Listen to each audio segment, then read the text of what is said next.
The transport ship touched down on Varanthos 4, just as the twin suns began their slow descent toward the horizon. Danny Cole stepped off the ramp and felt the dry heat hit his face like an open oven. Red sand stretched in every direction, broken only by rocky outcrops and the distant shimmer of the Volrathi settlement. He pulled out his scanner and started taking readings of the ground beneath his feet. Lisa Porter came up beside him, shielding her eyes from the glare. "Beautiful in a deadly sort of way," she said. Danny nodded. "Reminds me of Arizona. Except Arizona didn't try to kill you quite this hard." The rest of the human team unloaded their equipment while a delegation of Volrathi approached from the nearby settlement. The aliens were tall and thin, with pale blue skin and large dark eyes that seemed made for filtering harsh light. Their leader wore flowing robes that caught the wind, and he moved with the easy confidence of someone who owned everything he could see. "I am Consul Thrave," the alien said. His voice was smooth and practiced. "Welcome to our colony. We hope the partnership between our peoples will be productive." Danny shook the offered hand. The Varathi's grip was light, almost delicate. "Danny Cole, settlement engineer. We're grateful for the opportunity to work alongside you." Thrave's lips curled into something that might have been a smile. "Your people have been assigned the eastern sector.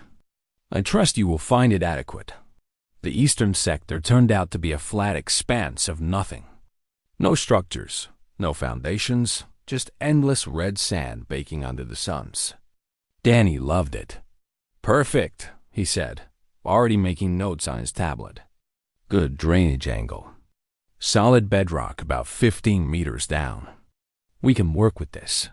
Marcus Webb, the construction crew chief, crossed his arms and studied the terrain. He was a big man with a shaved head and the quiet patience of someone who had seen too much to be surprised by anything anymore. "How deep are we going?" 20 meters minimum. 30 if the rock allows it. Marcus raised an eyebrow but said nothing. He had worked with Danny before.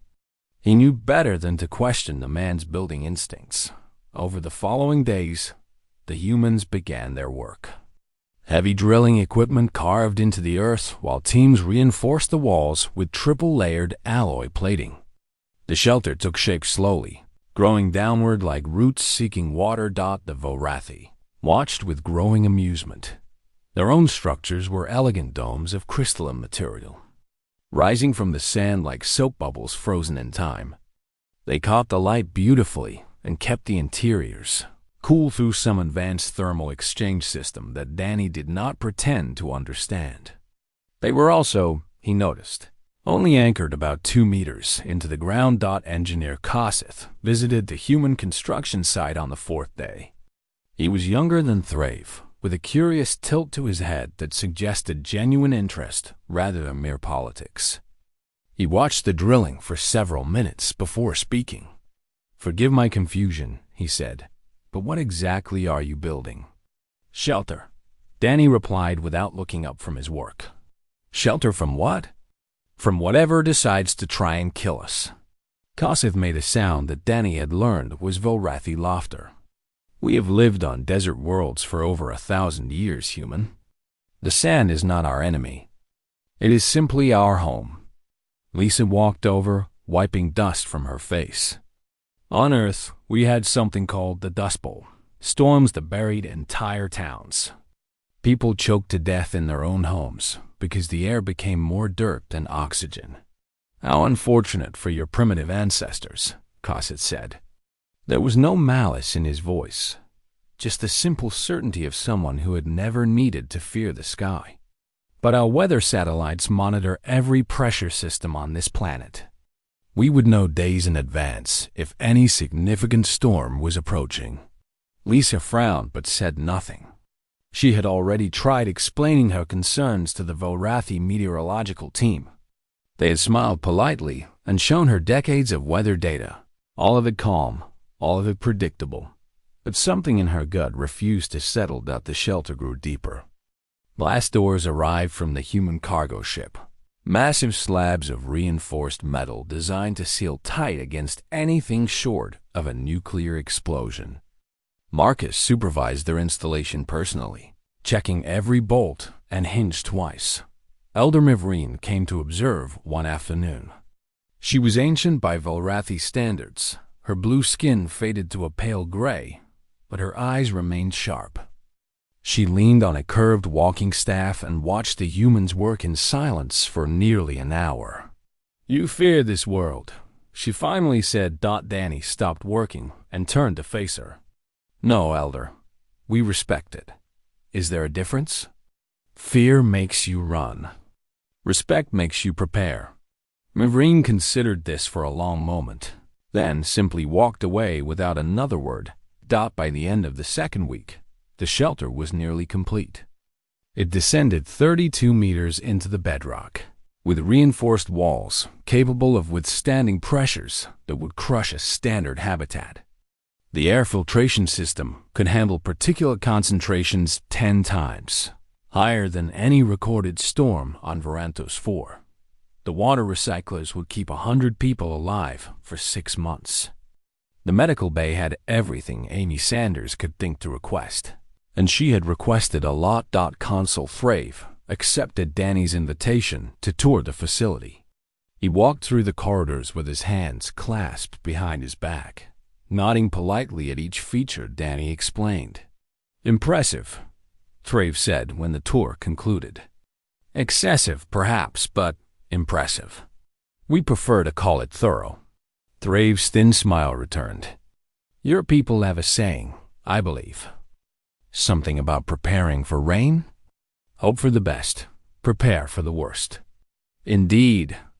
Well, I hope your worst never comes, Danny Cole. It would be a shame for all this effort to go unused." He gestured at the Volrathi domes visible through the shelter's surface cameras. "My people have weathered many storms in structures far more modest than this. But I admire your dedication, if not your practicality." After Thrave left, Lisa found Danny standing at the main console, staring at atmospheric readings that meant nothing to anyone but her. "He thinks we're crazy," she said. "Let him think what he wants." Danny turned to face her. "What do your instruments say?" Lisa hesitated. "They say everything is fine, but—" She looked at the numbers again, at the slight variations that everyone else dismissed as calibration errors. "But I've got a bad feeling, Danny. A really bad feeling." Danny put a hand on her shoulder. "Then we keep building. And we make sure those doors can seal fast." Outside, Kosseth stood with a group of younger Velrathi, pointing at the human shelter's entrance and laughing. The sound carried across the sand, light and careless and utterly unaware of what was coming. 2 more weeks passed on Varantos 4. The human shelter stood complete, a plain metal entrance rising from the sand like a forgotten monument. The Velrathi had stopped visiting. The joke had grown old, and they had more important things to discuss than the strange underground home the humans had dug for themselves. Danny spent his days checking systems that did not need checking. He tested the blast doors 17 times. He ran the air filtration at maximum capacity just to hear it work. He counted their food supplies, their water reserves, their medical equipment. Everything was ready. Everything was waiting. Lisa spent her days watching the sky. The Volrathi Meteorological Station was a beautiful structure, all curved glass and humming computers. The scientists there were polite but dismissive when Lisa asked to review their data. They showed her charts and graphs and satellite images, all of them confirming what they had always known. Varantos 4 was a calm world. Storms came and went like gentle visitors, never staying long, never causing harm. "Your instruments are very sensitive," one scientist told her. "Perhaps too sensitive. They detect variations that mean nothing."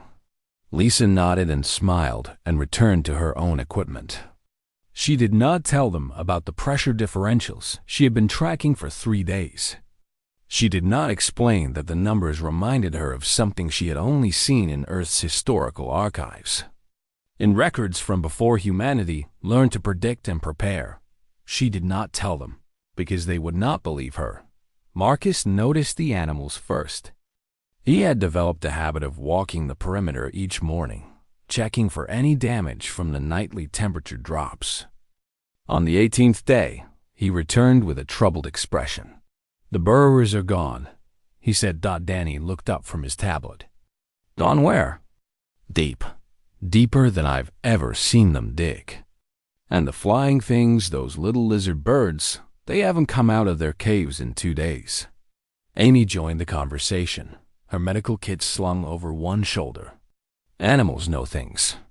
My grandmother used to say that. Before a hurricane, the dogs would start howling hours before any weather report." "Valrathi don't have hurricanes," Danny said. But he made a note on his tablet anyway. That afternoon, Lisa asked to use the Varathi satellite uplink. She wanted to check the upper atmosphere, the layers of air too high for ground-based instruments to reach. The request passed through 3 levels of bureaucracy before Consul Thrave himself approved it, more out of amusement than genuine interest. Lisa worked through the night. When the twin suns rose the next morning, she had not slept, and her face had gone pale. "Danny," she said, "we need to talk." They met in the shelter's main room, just the 4 of them. Lisa projected her findings onto the wall, a mess of numbers and curved lines that looked like madness to anyone but her. "There's a collision happening," she said. 2 pressure systems, one from the north, one from the east. They're going to meet about 300 kilometers from here. Marcus leaned forward. "What happens when they meet?" "On Earth, we called it a derecho, a wall of wind. But this is worse. The atmospheric density here, the particulate load in the air, the temperature differentials between day and night."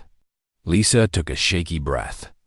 "When these systems collide, they're going to create a concentrated barrier of sand moving faster than anything the Valrathi have ever recorded." "How fast?" Danny asked.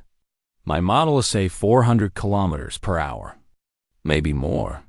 The room went silent. Amy was the first to speak. "The domes won't survive that."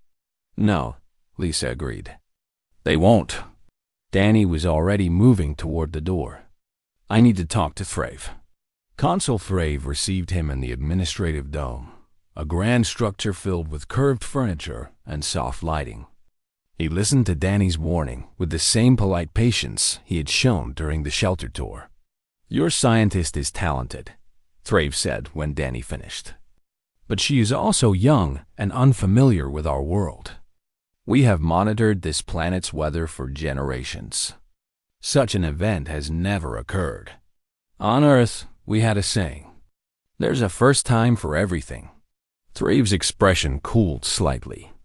"I appreciate your concern, Danny Cole, truly, but I cannot evacuate an entire settlement based on the theories of one human with unusual instrument readings. My people would think I lost my mind." Danny wanted to argue. He wanted to grab the consul by his thin shoulders and shake him until understanding broke through that wall of certainty. But he knew it would change nothing. You cannot force someone to fear what they have never seen.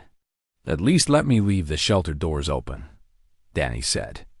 "If I'm wrong, you can laugh at me forever. If I'm right, your people will have somewhere to go." Thrave considered this for a moment, then nodded. "A reasonable compromise. I hope your pessimism proves unfounded." Danny returned to the shelter and gathered his team. They prepared everything they could prepare. They checked the doors again. They tested the air filters again. They counted their supplies again. And they waited. Amy found an unexpected visitor that evening. Seti was a young Valrathi child, barely old enough to walk without stumbling. She had wandered away from the settlement and discovered the shelter entrance, drawn by curiosity and the strange humans who lived underground like burrowing creatures. "Hello," Seti said. Her voice was high and musical. Amy knelt down to meet her eyes. "Hello yourself. Are you lost?" No, I wanted to see the hiding place. It's not a hiding place. It's a shelter. Seti tilted her head. What is the difference? Amy thought about that for a moment. A hiding place is where you go when you're scared. A shelter is where you go to stay safe. You can be brave in a shelter. Seti seemed to like that answer. She asked to see inside, and Amy gave her a short tour, showing her the clean beds and the water machines and the big doors that could close so tight that nothing could get through. My father says humans are silly for building this, Seti said. Maybe your father is right, Amy replied. Or maybe we're silly for a reason. Seti's mother came looking for her soon after, apologizing profusely for the intrusion. Amy just smiled and told her the child was welcome anytime. That night, the wind changed. Lisa was still awake, still watching her instruments when the numbers began to spike. The pressure differentials she had been tracking suddenly doubled, then tripled. The satellite data showed the two systems accelerating toward each other faster than her models had predicted. She ran to Danny's quarters and pounded on the door until he answered. It's happening, she said. It's happening now. Faster than I thought. We have maybe 18 hours. Danny's face hardened into something cold and focused. He had worn that expression before, in situations where panic was not an option and survival depended on moving forward. Wake everyone, he said, and get me a line to the Volrathi settlement. We need to warn them whether they want to hear it or not. Outside, the stars had begun to disappear. The horizon to the north glowed with an unnatural red light, as if the sand itself had caught fire. And somewhere in the distance, too far to hear, but close enough to feel, the storm was gathering its strength. The emergency broadcast reached every Volrathi communication device at once. Lisa had worked with Marcus to patch into their network, bypassing the usual protocols. There was no time for permission. This is Lisa Porter of the human settlement. Her voice echoed through the domes. A severe weather event is approaching from the north. Wind speeds will exceed 400 kilometers per hour. All residents should seek shelter immediately. The human facility is open to everyone. Please do not delay. The message repeated 3 times before the Volrathi authorities managed to shut it down. By then, the damage was done. Or rather, the seed had been planted. Danny stood at the shelter entrance, watching the northern horizon. The red glow had spread across a quarter of the sky, pulsing like a living thing. He had seen sandstorms before, on Earth and on half a dozen colony worlds. He had never seen anything that looked like this. How long? Marcus asked, joining him. Lisa says 12 hours, maybe less. The systems are moving faster than she expected. Marcus looked at the Volrathi settlement, at the beautiful domes that caught the dying light of the twin suns. They're not moving? No, they're not. The Volrathi Council had convened an emergency meeting to discuss the human warning. Consul Thrave argued for calm. The meteorological team insisted their equipment showed nothing unusual, that the human instruments were clearly malfunctioning. Elder Miverine sat in the corner and said nothing, her ancient eyes fixed on the window and the darkening sky beyond. The debate continued for 2 precious hours. Danny sent Marcus to the settlement, with instructions to speak to anyone who would listen. The big man walked through the streets, stopping at every dome, every gathering of Volrathi who would meet his eyes. I'm not asking you to believe me, he told them. I'm asking you to look at the sky. I'm asking you to think about your children. We have room. We have air. We have water. If nothing happens, you can go home in the morning and call me a fool. But if something does happen, if that thing on the horizon is what we think it is, then your domes will not protect you. Most turned away. Some laughed. But a few, a precious few, looked at the sky and felt something cold settle in their stomachs. Engineer Kossith was one of them. He had spent the afternoon trying to dismiss the human warning. He had reviewed the meteorological data himself, searching for any confirmation of Lisa's claims. He found nothing. The official readings showed a minor weather system approaching.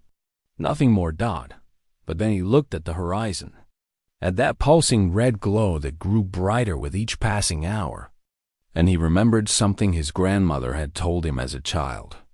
The old stories spoke of a time before the Velrathi came to desert worlds, a time when they lived on a planet of storms so fierce they could strip flesh from bone. They had survived by hiding, by burrowing deep into the earth until the fury passed. Kossuth looked at his wife and his 2 young children. He thought about the thickness of human walls. "Pack what you can carry," he told his family. "We're going to the human shelter." His wife stared at him. "The council said there is no danger. The council has never seen that." He pointed at the horizon. "I have never seen that. And I am not willing to bet our children's lives on weather satellites." They left as the first winds began to rise. Back at the shelter, Amy had transformed the medical bay into something ready for disaster. She had organized supplies, prepared beds, and trained Lisa in basic first aid. There was nothing more to do but wait. How many will come? She asked Danny. "I don't know. Maybe none. Maybe we sit down here alone and feel foolish in the morning." "You don't believe that." Danny watched the sky through the surface cameras. The red glow had consumed half the horizon now. He could see it moving, a wall of darkness beneath the crimson light, stretching from the ground to heights he could not measure. "No," he said quietly. "I don't." The storm became visible to everyone at the 6-hour mark. There was no more denying it, no more dismissing it as human paranoia. It rose from the desert like a mountain given terrible life, a barrier of churning sand that blotted out the suns and turned day into night. The Velrathi Council meeting ended abruptly when the windows of the administrative dome began to vibrate. Consul Thrave stepped outside and looked at what was coming. For the first time in his long career, he had no words. The thing approaching was beyond anything in his experience, beyond anything in Velrathi records. It was a wall made of wind and sand and the accumulated fury of a planet they had foolishly believed they understood. Elder Mivreen appeared beside him, leaning heavily on her staff. "I remember the old stories," she said. "The ones we stopped telling because they frightened the children. This cannot be happening. And yet it is." Mivreen turned toward the human shelter, a distant metal shape barely visible through the gathering dust. The humans knew. They remembered what we chose to forget. The evacuation was not orderly. It was chaos, raw and desperate. As Velrathi, who had spent weeks mocking human construction, suddenly realized that those thick walls might be the only thing standing between them and annihilation. Danny saw them coming through the cameras. Dozens of figures, then hundreds, running across the sand toward the shelter entrance. He opened every door, activated every light, made the path as clear as he could. "Get ready," he told his team. "This is going to be close." Marcus positioned himself at the main entrance, his big frame steady against the rising wind. He reached out and grabbed the first Velrathi to arrive, a young mother carrying an infant, and pulled her inside. "Keep moving," he shouted over the growing roar. "All the way to the back. Make room for others." They came in waves, families clutching children, elders supported by the young. Scientists who had dismissed Lisa's warnings just hours ago, now stumbling through the doors with terror in their eyes. Kossuth arrived with his family and immediately began helping Marcus guide others inside. The wind was screaming now, tearing at everything that dared to stand above the surface. Danny watched the Velrathi domes through the cameras. The first one shattered at the 7-hour mark, its beautiful crystalline walls exploding outward like glass struck by a hammer. Then another, Then another, "Where's Thrave?" Lisa shouted. Danny scanned the cameras. He found the consul standing in front of the administrative dome, frozen, staring at the approaching wall as if he could stop it through sheer disbelief. Marcus was already moving. He sprinted out of the shelter, into the wind that threatened to tear him off his feet, and ran toward the consul. Danny watched through the cameras, helpless, as his friend fought his way across the sand. Marcus reached Thrave just as the administrative dome began to crack. He grabbed the Velrathi and threw him over one shoulder, then turned and ran. The dome collapsed behind them, shards of crystal flying through the air like deadly rain. They made it to the shelter with seconds to spare.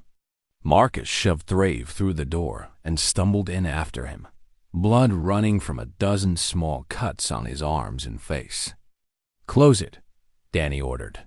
The blast door sealed with a sound like thunder. The shelter shook as the full force of the storm hit, a pressure wave that would have crushed any structure on the surface. But here, 30 meters underground, behind walls designed by people who had learned to fear the sky, the shaking gradually faded to a dull vibration. They were safe. Outside, the world was ending. But inside the shelter, surrounded by the people they had saved, the humans began the long work of waiting out the storm. The shelter held 347 souls, 293 Velrathi, 54 humans, all of them packed into a space designed for 100, breathing air that the filtration system struggled to keep clean.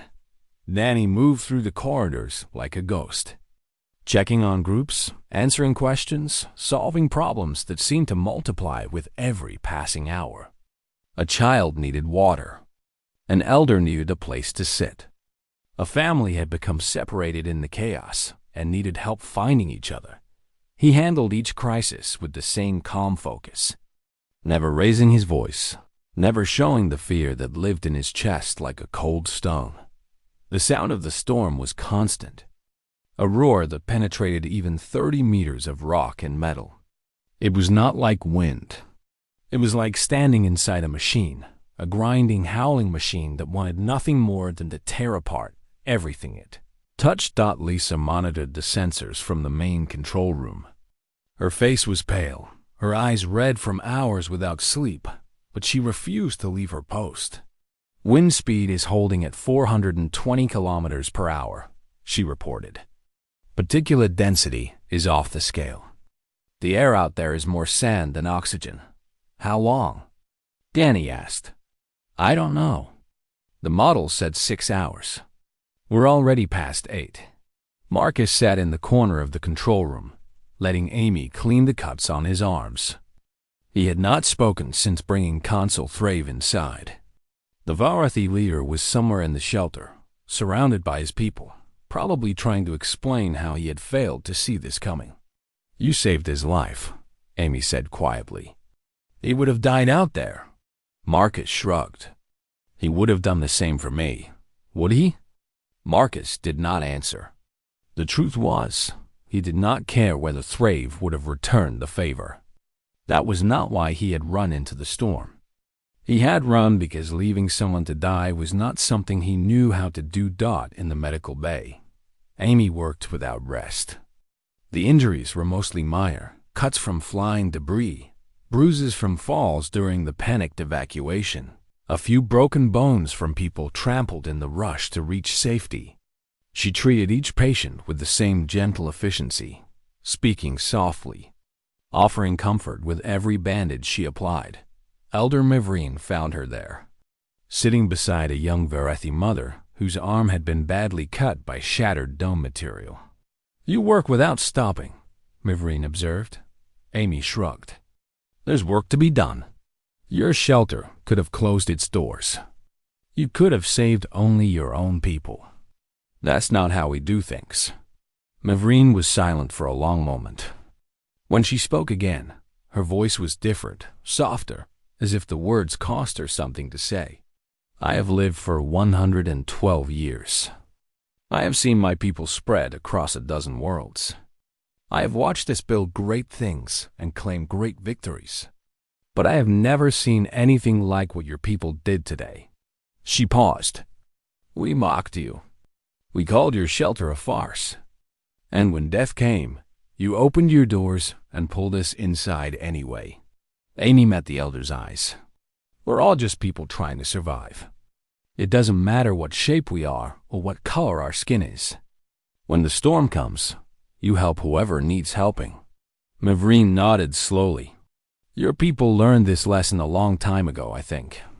We learned it the hard way, over and over again, for thousands of years. Storms and earthquakes and floods and fires. We learned that the only way to survive is together." In the main corridor, Kosseth had organized the Volrathi refugees into groups.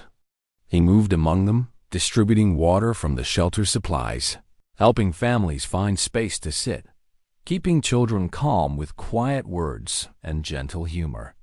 He had fallen naturally into the role of leader, and the humans let him lead. Danny found him near the blast doors, staring at the metal as if he could see through it to the chaos beyond. "Thank you," Danny said. Kosseth turned. "For what?" "For believing us. For bringing your family. For helping now." Kosseth's expression was strange, a mixture of shame and something else, something that might have been respect. "I should have believed sooner. I should have listened when your scientist first showed me her numbers. You're here now. That's what matters, is it?" Kosseth gestured at the huddled masses of Volrathi filling the corridor. "How many would have come if I had spoken up earlier? How many are still out there, buried under the sand, because I was too proud to admit that humans might know something we did not?" Danny had no answer for that. The truth was too heavy to speak aloud. Consul Thrave appeared from the crowd, his fine robes torn and stained with dust. He looked smaller than before, as if the storm had stripped away something more than his confidence. "Danny Cole," he said. His voice was hoarse. "Consul." Thrave struggled with words for a moment. "I owe you my life. That man, your friend, he risked everything to pull me from the storm. That's Marcus. He's not good at leaving people behind. I would have died. I stood there like a fool, staring at the end of everything, and I would have died if not for him." Thrave's hands trembled. "I was wrong. About all of it. About the storm. About your shelter. About your people." Danny could have accepted the apology with grace. He could have said something kind, something diplomatic, something that would ease the consul's guilt. But the hours of tension had worn away his patience, and the words that came out were harder than he intended. "Yes, you were wrong, and a lot of people died because of it." Thrave flinched as if struck. Danny immediately regretted his words. But before he could take them back, Lisa's voice crackled over the shelter's communication system. "Danny, you need to see this." He left Thrave standing in the corridor and hurried to the control room. Lisa was pointing at her instruments, her face caught between hope and disbelief. "The pressure is dropping. Wind speed is down to 300. 350. Still dropping." She looked at him with tears in her eyes. "It's passing. The storm is passing." The news spread through the shelter like wildfire. People who had been silent for hours began to speak again, then to laugh, then to cry. Strangers embraced each other, Volrathi and human alike, united by the simple joy of survival. Danny allowed himself one moment of relief. One deep breath. One silent prayer of thanks to whatever forces had kept them alive. Then he returned to work. The storm was passing, but the crisis was far from over. "How long until we can open the doors?" Marcus asked. Lisa checked her readings. "The main front will be clear in about 6 hours. But there will be residual winds, secondary systems following the primary. I'd say we're looking at 18 hours minimum before it's safe to go outside." "Then we wait," Danny said. "We've got food. We've got water. We've got air. We wait. In the medical bay, Amy finally allowed herself to sit down.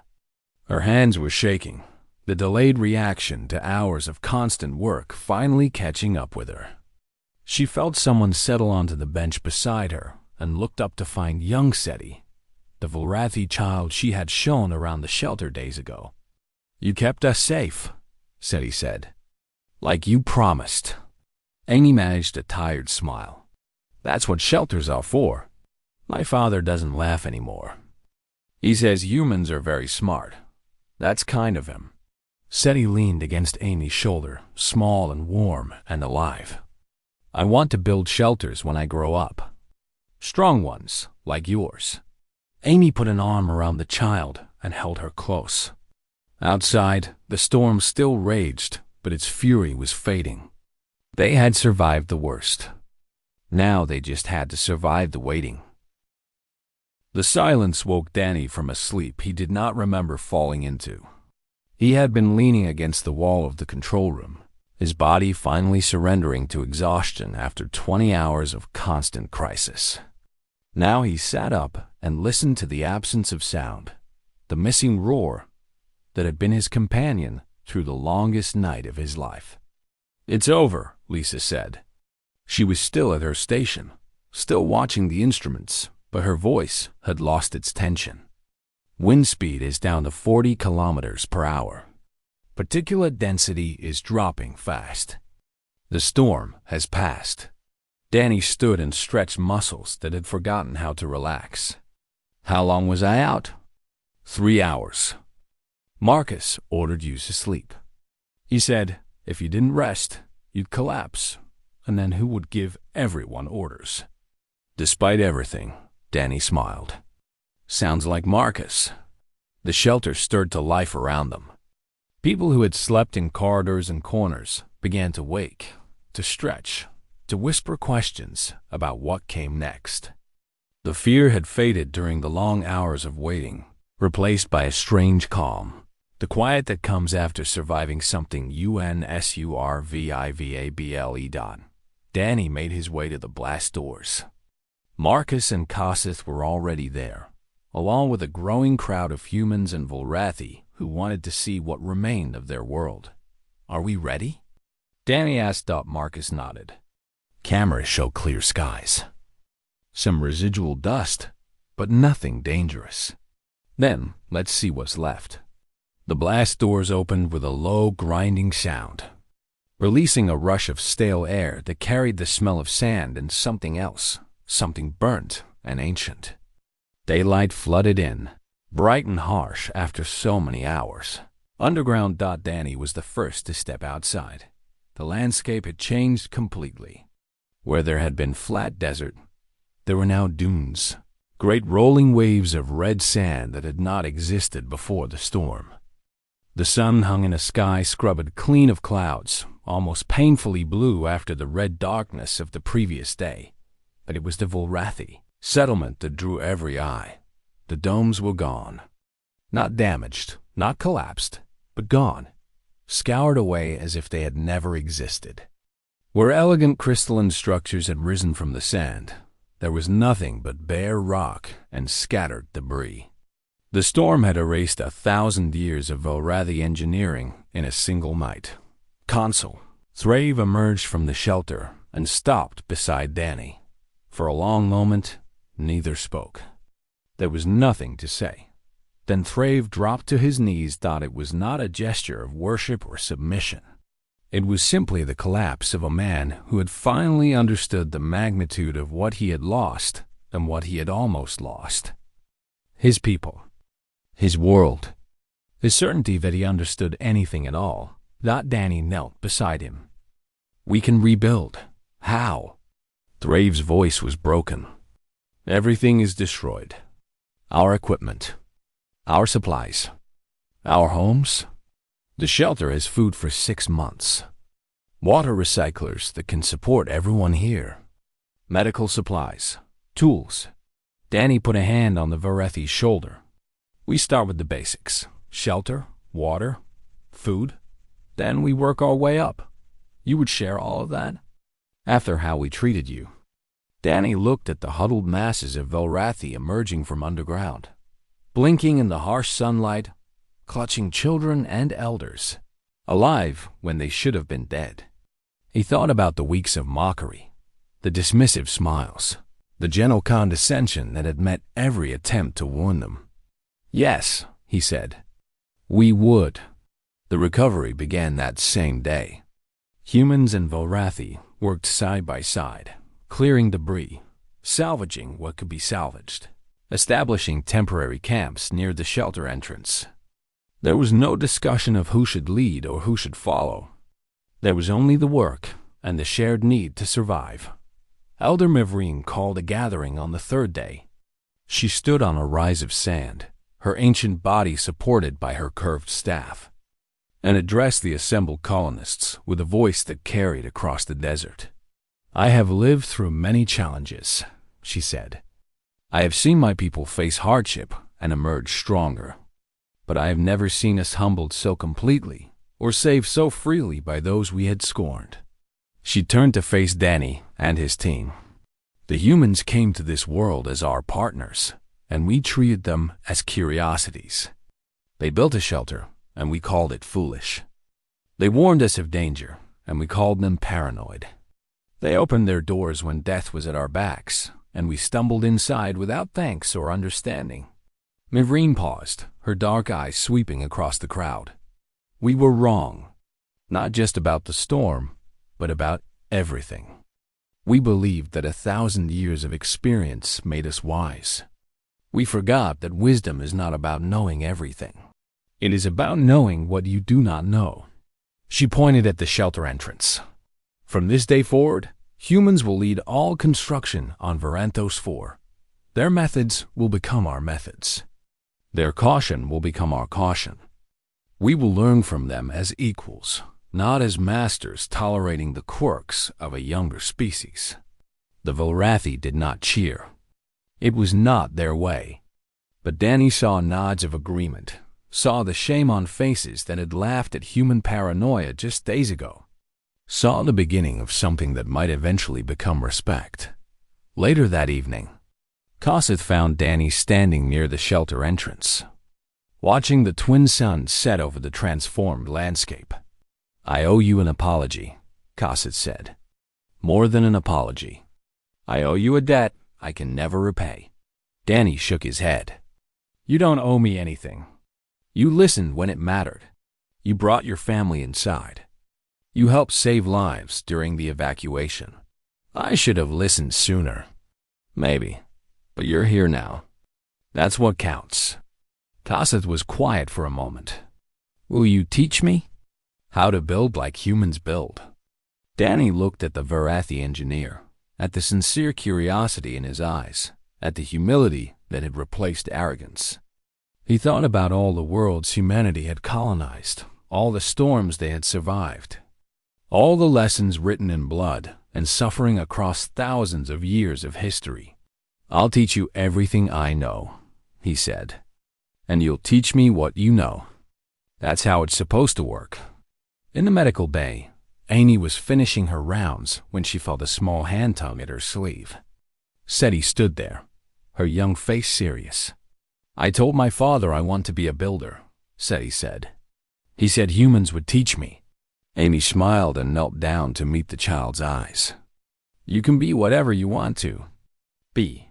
Builder, doctor, scientist. You've got your whole life ahead of you because of the shelter. Because you were brave enough to come inside when it mattered. Seti hugged her, small arms wrapped tight around Amy's neck. Thank you for saving us. Amy held the child and felt tears she had been holding back for days finally begin to fall. Not tears of sadness, but tears of relief, of exhaustion, of the overwhelming emotion that comes from knowing that all the preparation, all the work, all the caution that others had mocked, had been worth it in the end. Outside, the colony began its long process of rebuilding. New shelters rose from the sand, this time built with human specifications, with thick walls and deep foundations and doors to conceal against anything the sky might throw at them. The Velrethi worked alongside the humans, learning techniques that had been perfected through millennia of surviving a harsh and unforgiving homeworld. They had thought the human shelter was a farce. Now they understood that it was something else entirely. It was hope. It was preparation. It was the accumulated wisdom of a species that had learned, through countless disasters, that the universe did not care about pride or certainty, or the comfortable belief that the worst could never happen. The worst always happened. Eventually, the only question was whether you were ready for it.